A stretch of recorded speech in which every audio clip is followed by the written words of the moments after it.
Hey guys, today I want to kind of do a brief overview on the Caly 3.5, this time in ZDP-189. I've showed the Super Blue version twice before. I've had two of them, and like an idiot, I've sold both versions.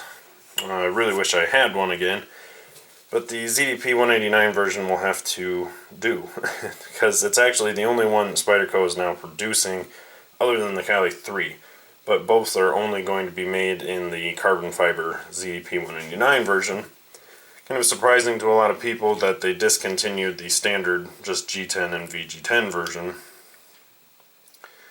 By the way, I do have a few other things I'm going to be showing here soon, like this reground Delica 4 Tom Crine, and I also have this Benchmade Mini Ruckus. I'm probably going to show a few things just for brief comparison. So I'll get the things out of the way that I don't particularly care for on this specific knife. One of the main things, and it's an issue I talk about a lot, is the liners were left very sharp, especially in this mid choil. You can just hear how they grip, and the issue is when you go in the more back grip on the knife, it digs your front finger into that, and it's very sharp. This grip is far less uncomfortable, although when you pull your index finger back into the choil, it's again sharp. So I'm going to take some G10, some sandpaper, and smooth those out. I had to do that on the Recon 1 from Cold Steel. They left the insides of these quite sharp. On this one I just took a medium Spyderco stone and smoothed them out. This has obviously the wire clip, which I really like. It's one of my favorite clips Spyderco offers. And the knife is very smooth. Drops shut without having any blade play.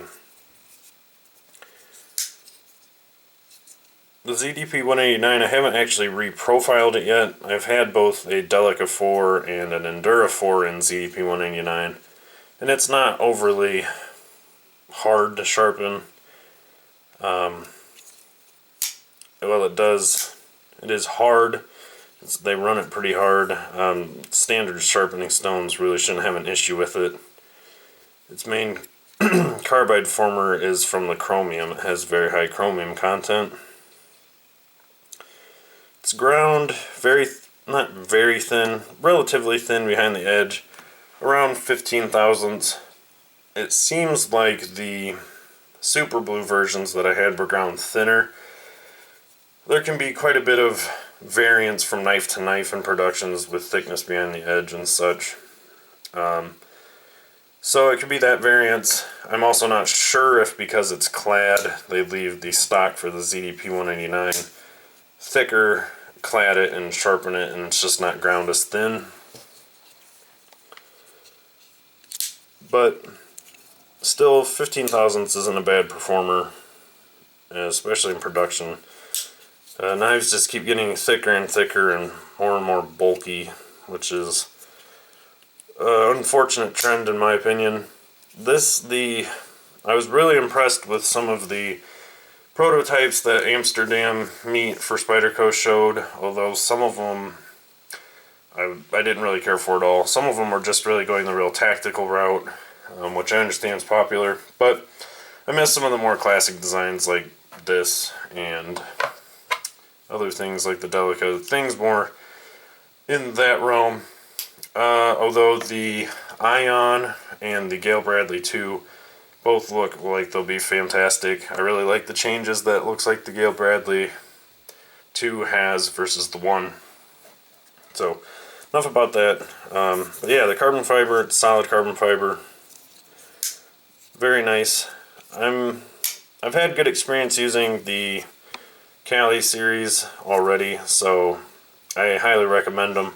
Other than the sharp edges and such, which I'm just going to smooth out like I mentioned, I definitely recommend picking one up, and I would probably pick up one of the VG10 versions while you're still able to, before they're not really out there anymore.